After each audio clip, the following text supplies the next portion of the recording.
కొన్ని దశాబ్దాలుగా పాలకులు పట్టించుకోకపోవడంతో నిర్లక్ష్యానికి గురైనటువంటి హైదరాబాద్ బీజాపూర్ జాతీయ రహదారి పనులు ముఖ్యమంత్రి రేవంత్ రెడ్డి గారు ప్రమాణ స్వీకారం చేసిన తర్వాత వర్క్ స్టార్ట్ అయింది. మరి ఇటీవల చూసుకోవచ్చు ఒకసారి మనము.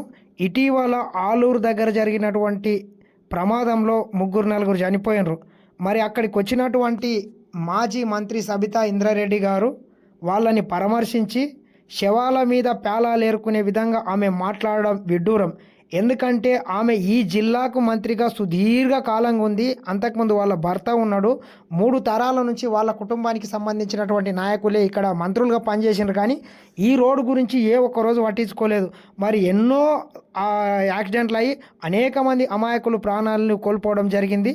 మరి దీన్ని దృష్టిలో పెట్టుకొని అనేక కేసులున్నా, ఎన్జిటోకిల కేసులున్నా, గ్రీన్ ట్రిబ్యునల్లో కేసులున్నా వాటన్నిటిని ఒకటి వేకేట్ చేయించుకుంటా ముఖ్యమంత్రి రేవంత్ రెడ్డి గారు దీని మీద ప్రత్యేక దృష్టి పెట్టి, ఎందుకంటే ఆయన ప్రాతినిధ్యం వహిస్తున్నటువంటి కొడంగల్ వెళ్ళాలన్నా కూడా ఇదే రోడ్డు దిక్కు కాబట్టి దీని మీద ప్రత్యేక దృష్టి పెట్టి రోడ్డు వర్క్ జరుగుతున్నా కానీ వీళ్ళు మళ్ళొకసారి ప్రభుత్వాన్ని బదలాం చేయాలనేటటువంటి విధంగా వీళ్ళు పనిచేస్తున్నారు. కావాలంటే చూసుకోవచ్చు. రోడ్డు వర్క్ కూడా మొత్తం స్టార్ట్ అయింది.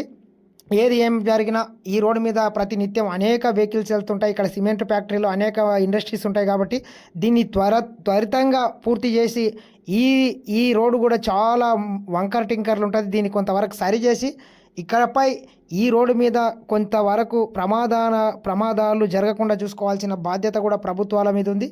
ఏది ఏమైనా ఈ ప్రాంతానికి ఒక మంచి రోజులు వచ్చినాయని చెప్పుకోవచ్చు.